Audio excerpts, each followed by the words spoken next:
Part 7 की शुरुआत वहीं से होती है जहां पार्ट 6 खत्म हुआ था। बेब काफी गुस्से में था और विनर को ये कहते हुए डायरेक्टली धक्का दे देता है कि तुम्हारी प्रॉब्लम क्या है, तुम भी तो हार गए हो। तो इस पर विनर कहता है, क्या हुआ अगर मैं हार गया हूँ तो, लेकिन तुम्हें देखकर तो ऐसा लग रहा है कि तुम्हारी इस रेसिंग की स्किल को जंक लग रहा है, यानी कि तुम्हारी ये स्किल अब बेकार हो रही है। इसलिए तब तक के लिए तुम दिन गिनना शुरू कर दो जब तक कि मेरी टीम तुम्हें नॉकआउट नहीं कर देती है। कि तभी ये सुन एलन उससे कहता है, तुम शांत हो जाओ बेब, हम इनसे इसका बदला फील्ड में लेंगे और इन्हें दिखा देंगे कि ये सिर्फ क्वालिफाइंग जीत कर ही अपनी तारीफ कर सकते हैं। तभी वे कहता है, मुझे भी ऐसा ही लगता है, तुम्हें एलन पर भरोसा करना चाहिए क्योंकि विनर जैसे लोग तो सिर्फ बातें ही करना जानते हैं। तो ये सुन विनर को और ज्यादा गुस्सा आता है। विनर बेब के सामने ही स्प्लाइट कर देता है और विनर की इस हरकत पर बेब को और भी ज्यादा गुस्सा आने लग जाता है और वो उसे मारने के लिए आगे बढ़ता है, लेकिन एलन उसे पूरी ताकत के साथ रोक लेता है और विनर को वहाँ से वापस जाने को कहता है। विनर वहाँ से चला जाता है और उसके जाने के बाद किम बेब की तरफ देखने लगता है। तो बेब उससे कहता है, तुम क्या देख रहे हो, क्या तुम भी मेरे साथ फाइट करना चाहते हो या फिर मेरा मजाक बनाना चाहते हो। जिस पर किम कहता है, तुम इस क्वालिफाइंग राउंड में हमसे रिलेट कर रहे हो ना, इसलिए हम पर तुम्हें बहुत ज्यादा गुस्सा आ रहा है। तो बेब उससे कहता है, मैं तुम लोगों से रिलेट नहीं करता और ये तुम्हें फाइनल में पता चल ही जाएगा। ये सुन किम कहता है, आई होप कि ऐसा ही हो, क्योंकि अगर ऐसा नहीं हुआ तो तुम मुझसे पूरे डिग्निटी के साथ जीतने की इस डिटरमिनेशन को खो दोगे। विनर तो बस एक डॉग है जिसे सिर्फ भौंकना ही आता है, पर मैं उसकी तरह नहीं हूँ। मैं अपनी कंट्री को छोड़कर यहाँ इतनी दूर तुमसे कंपटीशन करने आया हूँ और अगर तुम इसी तरह रहोगे तो मेरे लिए तुम पर कदम रख के आगे बढ़ना बहुत आसान हो जाएगा और ये कोई मजाक नहीं है। इस पर बेब कहता है, तुम इसकी चिंता मत करो क्योंकि तुम्हें इसमें बहुत मजा आने वाला है, इसलिए किम प्लीज मुझे हराने की कोशिश करते रहना। किम कहता है, अच्छी बात है, और फिर वहाँ से चला जाता है। उसके जाने के बाद बेब गुस्से में चिल्लाने लगता है और सीधे अपने लॉकर रूम में जाता है, जहाँ हमें दिखाया जाता है कि बेब एक लॉकर पर अपना गुस्सा उतार रहा था और उस पर जोर जोर से पंच मारे जा रहा था।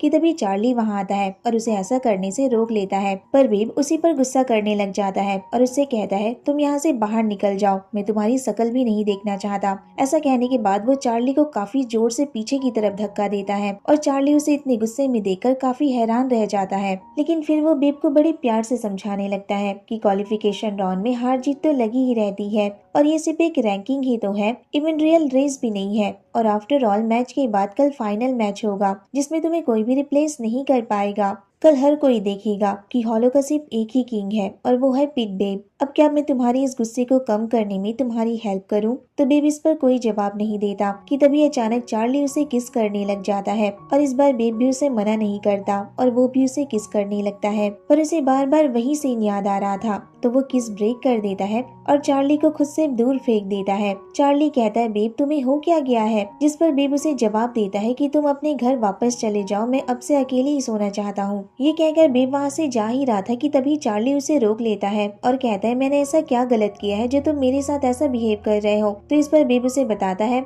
अब मैं तुम्हें नहीं देखना चाहता और तुम्हें मुझे फॉलो करने की जरूरत भी नहीं है। तो ये सुन चार्ली शॉक रह जाता है और बेब वहाँ से चला जाता है। वेल फिर नेक्स्ट सीन में वे को देखते हैं जो एलन से घर जाने के लिए पूछ रहा था। तो एलन उसे बताता है कि ये लोग सामान पैक कर ले, फिर मैं वापस चला जाऊंगा। वे कहता है ठीक है। एलन फिर वे से पूछता है कि क्या बेब इन दिनों किसी स्ट्रेस से गुजर रहा है, क्या तुम इस बारे में कुछ जानते हो? तो इस पर वे उसे बताता है, हो न हो ये बात जरूर चार्ली से ही रिलेटेड होगी। ये सुन एलन हैरानी से उसकी तरफ देखने लग जाता है, मगर तभी वे कहता है, मुझे नहीं पता, लेकिन मुझे वो फैन बॉय चार्ली बिल्कुल भी पसंद नहीं है। मैं समझ नहीं पा रहा हूँ कि बेब उसे इतना इम्पोर्टेंस क्यों दे रहा है। मैंने कभी भी किसी फैन बॉय को लेकर उसे इतना सीरियस होते नहीं देखा है। तो ये सुन एलन कहता है, मुझे लगता है कि बेब उस फैन बॉय को सच में बहुत लाइक करता है, क्योंकि नॉर्मली बेब किसी भी सेक्स बडीज के बारे में इतनी केयर तो नहीं करता। वे कहता है, अगर वो केयर करता है और अगर उसकी हालत इस तरह हो जाती है तो इससे तो बेटर है कि वो ब्रेकअप ही कर ले, क्योंकि अगर वो दोनों एक साथ रहेंगे तो वो अपनी जॉब पर फोकस नहीं कर पाएगा और अपनी जॉब खो देगा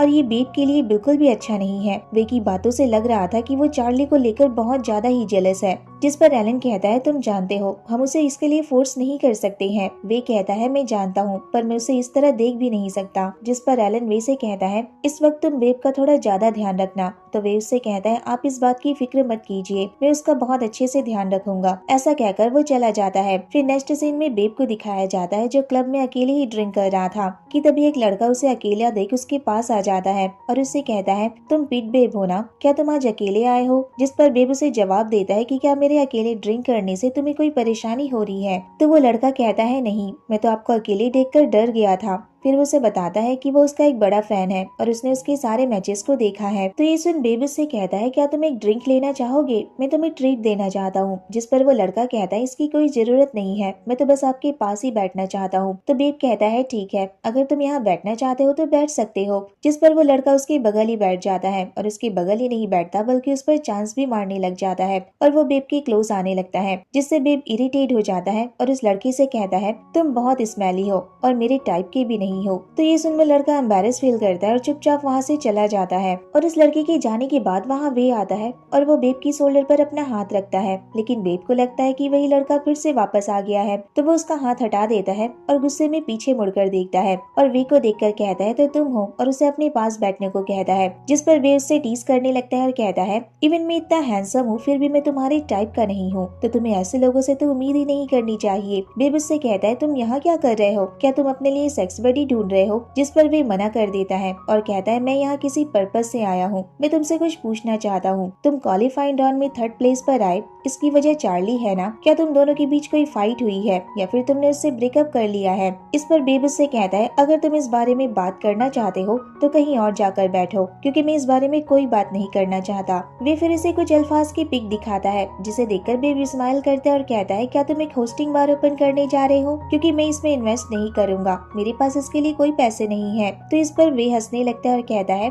ऐसा नहीं है, ये तो उन अल्फाज की लिस्ट है जिन्हें मैंने तुम्हारे लिए खुद पिक किया है और शायद इनमें से तुम्हें कोई पसंद आ जाए जो तुम्हारे दिल को छू जाए। ये सुन बेब थोड़ा शाय फील करने लग जाता है और कहता है वे तुम भी। तो वे कहता है क्या हुआ, क्या तुम्हें कोई पसंद नहीं आया। तो इस पर बेब कहता है मैं पिट बेब हूँ, मैं अपने लिए अल्फा खुद ढूंढ सकता हूँ और इसके लिए मैं तुम्हारी इस लिस्ट में से किसी का यूज नहीं करूंगा। तो ये सुन बेब उससे कहता है तुम किस बेब की बात कर रहे हो, क्योंकि जिस पिट बेब को मैं जानता था वो किसी को लेकर इतना उदास नहीं होता था। बेब क्या तुम सच में श्योर हो कि तुमने चार्ली को अपने साथ कुछ ज्यादा ही इन्वॉल्व नहीं होने दिया है। तो इस पर बेब कोई जवाब नहीं दे पाता। वे फिर इसकी शोल्डर पर अपना हाथ रखता है और उसे कंसोल करते हुए कहता है तुम्हारे लिए यही अच्छा होगा कि तुम हमेशा की तरह ही अकेले रहो, क्योंकि प्यार भरोसे के लायक नहीं हो सकता, इसलिए अपने पुराने वाले रूप में वापस आ जाओ और पहले की तरह ही अपनी सारी रूटीन को फॉलो करो। जब तुम ऐसा करोगे तो तुम्हें अच्छा फील होगा, और जब वो पास्ट में तुम्हारे साथ नहीं था तब भी तुम अपनी लाइफ अच्छे से स्पेंड करते थे ना, तो अब क्या हुआ। जिस पर बेब कहता है किसने कहा कि मैं अपनी लाइफ अच्छे से नहीं जी सकता, मैं बस अब किसी के साथ पहले की तरह सेक्स नहीं करना चाहता, क्योंकि उनके हार्मोन्स की स्मेल से मुझे अनकंफर्टेबल फील होता है और मैं बीमार सा फील करने लग जाता हूँ। वे कहता है तब तो फिर तुम्हें बेटर फील कराने के लिए कहीं लेकर जाना होगा। बेब कहता है कहाँ। जिस पर वे उसे कुछ नहीं बताता और उसे अपने साथ चलने को कहता है। बेब कहता है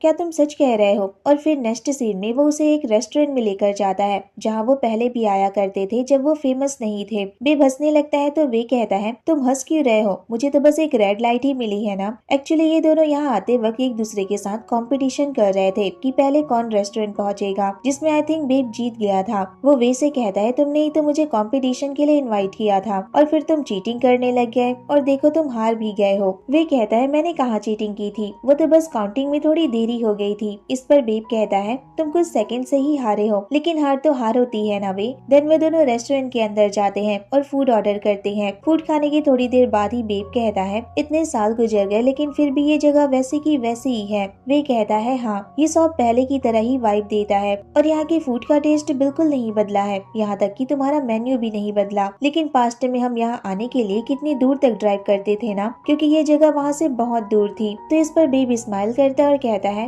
क्योंकि हम पहले इतने फेमस नहीं थे और ना ही हमारे पास रेसर्स की तरह नाम थे, और तुम एलन के पैसे इसी तरह वेस्ट करते थे और हम फूड खाने के बजाय ज्यादा बियर ड्रिंक करते थे। पर तुम जानते हो ये मेरा तीसरा घर था। एंड देन हमें एक फ्लैशबैक दिखाया जाता है जिसमें वे और बेब उसी रेस्टोरेंट में बैठे हुए थे और रेस्टोरेंट की ऑनर बेब से कहती है बेब क्या तुम कुछ और लेना चाहते हो। तो बेब कहता है नहीं, उसे कुछ नहीं चाहिए। तो वो ऑनर कहती है लेकिन अगर तुम दोनों को कुछ और लेना हो तो राइस का पॉट अंदर रखा हुआ है, तुम दोनों खुद जाकर जितना स्कूप चाहे उतना ले सकते हो। जिस पर बेब उन्हें थैंक यू कहता है और वो ऑनर वहाँ से चली जाती है। फिर दोनों अपना फूड खाने लगते हैं कि तभी बेब वे से उसका फ्राइड एग शेयर करने को कहता है, जिस पर बेब बिना कुछ सोचे ही अपना सारा फ्राइड एग उठाकर उसे दे देता है। ये देख बेब हैरान हो जाता है और कहता है, तुमने मुझे सारा का सारा दे दिया तो तुम क्या खाओगे? तो वे कहता है, ये तो बस एक फ्राइड एग है और हम दोनों तो फ्रेंड्स हैं, तो इतना शेयर तो कर ही सकते हैं। तो ये सुन बेब उसे थैंक यू कहता है और उसे टीज करने लग जाता है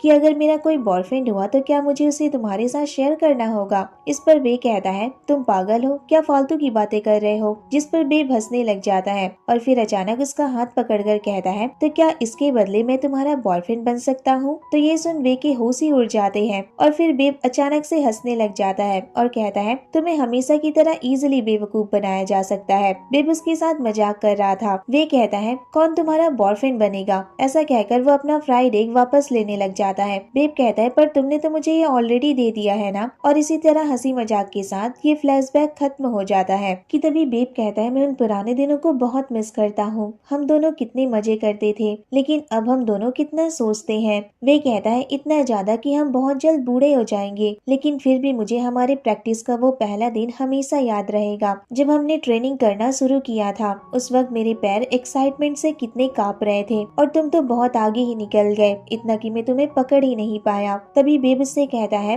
पर उस वक्त हमारे पास इतने पैसे नहीं थे, फिर भी हम कितना खुश रहते थे और हमें कितना मजा भी आता था। हम पूरे दिन बस प्रैक्टिस करते थे, हमें पागलों की तरह एनर्जी होती थी, हम बिल्कुल भी नहीं थकते थे और हमारा सिर्फ एक ही गोल था कि हमें एलन के लिए चैंपियनशिप जीतना था। इस पर वे कहता है, और वो तुमने कर दिखाया, तुम किंग ऑफ हॉलो बन गए। पर तुम जानते हो, मैं पहले हारने से बहुत डरता था और वहाँ से भाग जाना चाहता था, पर सिर्फ तुम ही थे जो हमेशा मेरे साथ रहते थे और मुझे आगे बढ़ने के लिए इंकरेज करते थे, और तुम्हारे बिना आज शायद फिर भी ब्याह नहीं होता। जिस पर वे कहता है, पर उस दिन तुम आज से भी ज्यादा खुश दिखाई दे रहे थे। इस पर बेब की आंखों में आंसू आ जाते हैं और वे उससे कहता है, मुझे नहीं पता बेब कि तुम किस बात को लेकर इतनी परेशान हो, लेकिन मैं चाहता हूँ कि तुम पहले की तरह ही रेस को एंजॉय करो। इससे कोई फर्क नहीं पड़ता है कि तुम किससे मिलते हो या क्या करते हो, पर फिर भी मैं हमेशा तुम्हारे साथ रहूंगा और तुम मुझे कुछ भी बता सकते हो, मेरे साथ कुछ भी शेयर कर सकते हो। सो इस पर बेब कहता है, थैंक यू एनीवे, तुम हमेशा मेरे सबसे क्लोज फ्रेंड रहोगे एंड आई होप कि हमारी फ्रेंडशिप हमेशा ऐसे ही रहेगी। तो इस पर वे उससे कहता है, चाहे जो कुछ भी हो मैं हमेशा तुम्हारे साथ रहूंगा। वेल ये सीन यहीं पर खत्म होता है और अब नेक्स्ट सीन में हम देखते हैं चार्ली को, जो अपने स्किन केयर रूटीन को फॉलो कर रहा था और फेस पर एक ऑयल फ्री सीरम अप्लाई करता है और उस सीरम के बारे में बेब को मैसेज करके बताता है कि एक बार तुमने कहा था कि तुम्हारी स्किन कभी कभी बहुत ज्यादा ऑयली हो जाती है, तो मैंने ये सीरम तुम्हारे लिए खरीदा है। पर बेब इसका कोई जवाब नहीं देता। तो चार्ली उसे बहुत सारे इसी तरह नॉन स्टॉप मैसेजेस करने लगता है और उससे पूछता है, तुम कहाँ हो, तुम क्या कर रहे हो, घर पहुँचने के बाद मुझे कॉल करना, मुझे तुम्हारी फिक्र हो रही है। इतने सारे मैसेज करने के बाद वो फाइनली सोफे पर लेट जाता है कि तभी उसे किसी का कॉल आता है। उसे लगता है कि वो बेब की कॉल होगी और वो एक्साइटमेंट के साथ उस कॉल को डायरेक्टली उठाकर हेलो कहता है, पर वो कॉल जेफ की थी। जेफ उससे कहता है, लगता है कोई किसी के कॉल का वेट कर रहा था। जेफ उसकी डोर के सामने ही खड़ा हुआ था। तो चार्ली उससे कहता है, तुम यहाँ क्या कर रहे हो? जेफ कहता है, तुम इतने उदास क्यों दिखाई दे रहे हो, लगता है तुम्हारी बेब के साथ फाइट हुई है। हर कोई बस इसी बारे में पूछ रहा है कि आखिर तुम दोनों के बीच क्या चल रहा है। तो इस पर चार्ली जेफ से कहता है, अगर मुझे ये बात पता होती तो क्या मैं परेशान होकर यहाँ बैठा होता? मुझे तो पता ही नहीं है कि मैंने क्या किया है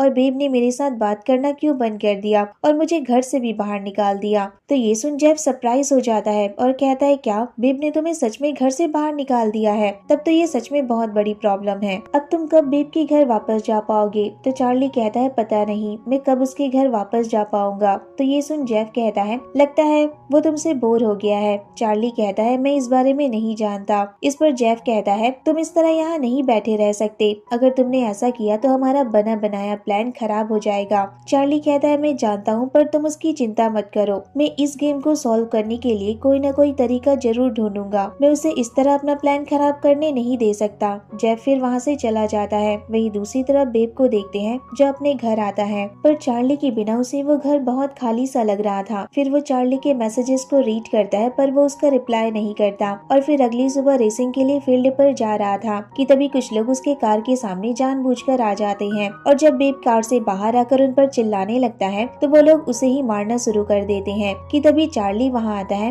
और वो उन लोगों को रोकने की कोशिश करता है, पर वो लोग उसे ही मारना शुरू कर देते हैं। पर फिर भी चार्ली बेब को बचाने के लिए उसे पूरी तरह से कवर कर लेता है और बेब चार्ली को अपनी इतनी फिक्र करता देख हैरान रह जाता है कि तभी वहाँ पुलिस भी आ जाती है और पुलिस को देखकर वो लोग तुरंत वहाँ से भाग जाते हैं। पुलिस बेब से पूछती है, तुम दोनों ठीक हो? बेब कहता है हाँ, और वो घबराते हुए चार्ली से पूछता है, तुम ठीक हो ना? कि तभी वो देखता है कि चार्ली के हाथ पर बहुत बुरी तरह चोट लगी थी और उसके हाथ से खून भी बह रहा था। बेब उससे कहता है, चलो मैं तुम्हें हॉस्पिटल ले चलता हूँ, लेकिन चार्ली उसे ये कहते हुए हॉस्पिटल जाने से मना कर देता है कि आज उसकी फाइनल रेस है और उसका फील्ड में जाना ज्यादा इम्पोर्टेंट है और अगर वो वहाँ नहीं पहुँच पाया तो वो डिस्क्वालीफाइड हो जाएगा। उसे अपनी टीम के लिए ये रेस जीतनी ही होगी। कि तभी ये सीन यहीं पर कट होता है और हम नेक्स्ट सीन में देखते हैं कि वे एलन से बेब के बारे में पूछ रहा था। कि तभी वे बेब और चार्ली को देखता है जो सामने से चले आ रहे थे, पर उनके फेस पर चोट के निशान देखकर वो घबरा जाता है और बेब से पूछता है, तुम्हारे फेस को क्या हुआ और ये तुम्हारे साथ किसने किया? तो इस पर बेब उसे बताता है कि यहाँ आने से पहले एक छोटा सा इंसिडेंस हुआ था जिसमें कुछ लोगों ने मुझ पर अटैक कर दिया और मुझे मारने लगे,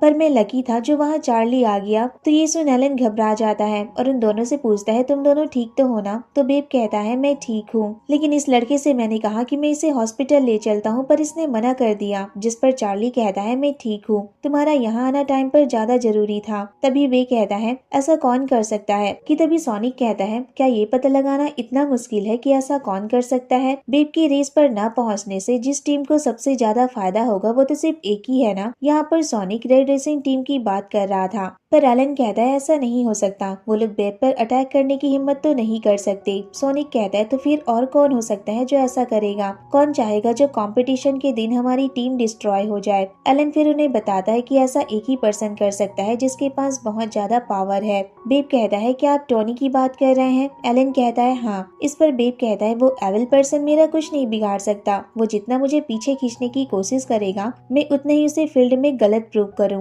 ऐसा कहकर बेब रेस के लिए रेडी होने चला जाता है। फिर नेक्स्ट सीन में हमें फील्ड का सीन दिखाया जाता है जहाँ पर बेब अपने कार के पास खड़ा था और वो अपने ग्लव्स पहन रहा था। तभी वो देखता है कि वहाँ टोनी भी रेस देखने आया हुआ था। वो उसे देखकर और ज्यादा गुस्सा हो जाता है और अब रेसिंग का सीन देखते हैं जहाँ पर बेब सेकंड पोजीशन पर था और रेड रेसिंग के मेंबर्स उससे आगे थे, पर बेब अपनी पूरी पावर के साथ आगे बढ़ता है और फर्स्ट पोजीशन पर आ जाता है, जिसे देख टोनी के होश ही उड़ जाते हैं क्योंकि टोनी को लग रहा था कि बेब इस बार इस रेस को नहीं जीत पाएगा। मगर बेब ये रेस जीत जाता है और ये देखकर सभी टीम मेंबर्स बहुत खुश हो जाते हैं और वहीं दूसरी तरफ टोनी गुस्से से पागल हो रहा था। वेल अब नेक्स्ट सीन में देखते हैं कि वे बेब से कह रहा था कि रेसिंग के बाद वो चार्ली को डॉक्टर के पास ले जाए और वहीं हम देखते हैं कि उन दोनों की बातें किम भी सुन लेता है जो वहाँ वॉशरूम में खड़ा हुआ था।